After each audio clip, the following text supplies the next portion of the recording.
Monsieur Hollande, bonjour. Bonjour. Ancien secrétaire du Parti Socialiste pendant 11 ans. Vous présentez à la presse aujourd'hui votre livre Droit d'inventaire. J'aimerais savoir si les socialistes français peuvent parler d'un droit d'inventaire sur l'Afrique. Oui, il faut aussi faire cet inventaire-là sur nos politiques.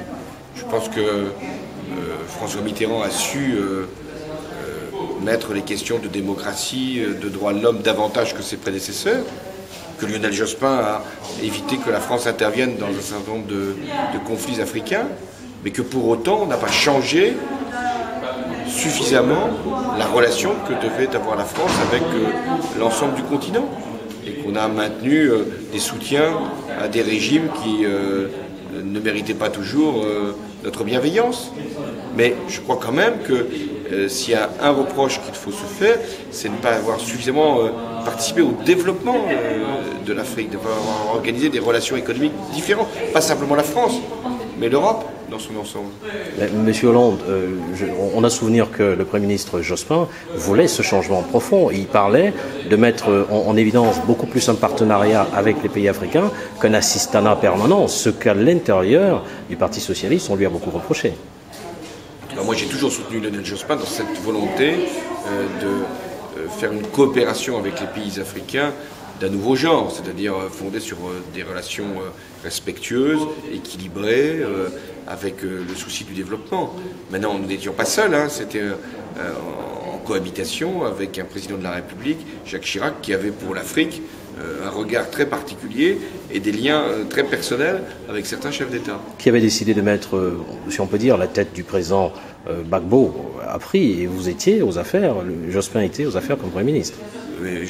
Qu'est-ce qui a été fait pour parer cela? Quand il y a eu un mouvement qui a chassé le président du Côte d'Ivoire, Bédié,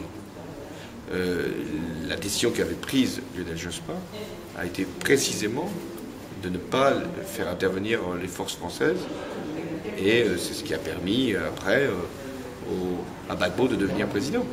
Alors vous étiez, pendant 11 ans, on vous a très peu vu sur le terrain africain en tant que chef de parti ici. Était-ce une question de temps ou alors une volonté à l'intérieur du parti de ne pas le faire? Non, moi j'ai été dans plusieurs pays africains, heureusement, hein, au Sénégal, en Côte d'Ivoire, dans les pays du Maghreb aussi. Afrique de l'Ouest, là vous parlez du Maghreb, Oui, de l'Afrique oui, de l'Ouest, et pas d'Afrique centrale. Pourquoi? Parce que j'ai reçu beaucoup de responsables africains et que je n'ai pas toujours eu le temps d'aller dans tous les pays d'Afrique. Mais je vais me rattraper maintenant que j'ai plus de liberté. Alors, le président gabonais, Feu Omar Bongo, est décédé, son fils l'a succédé.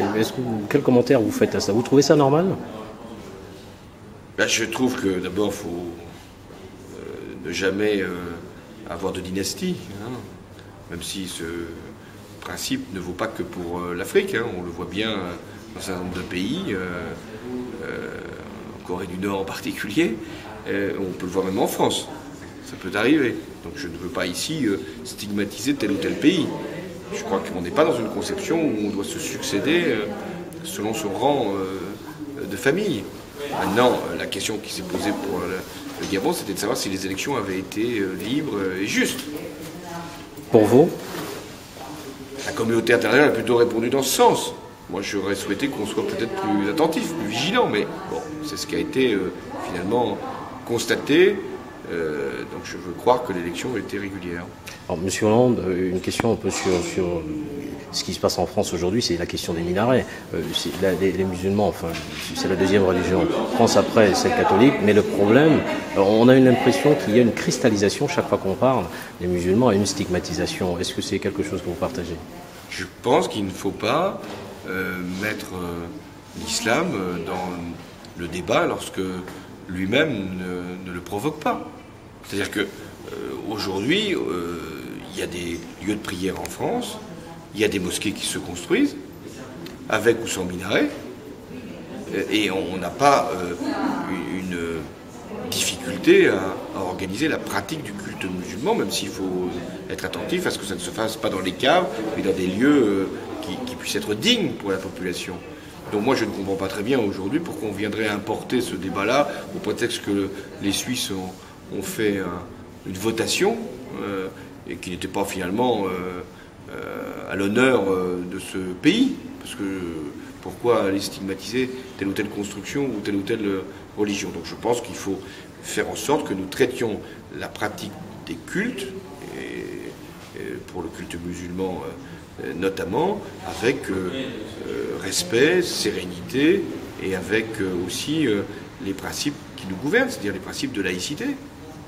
Donc ce qui appelle des pratiques qui soient encadrées et organisées. Je vous remercie. Merci.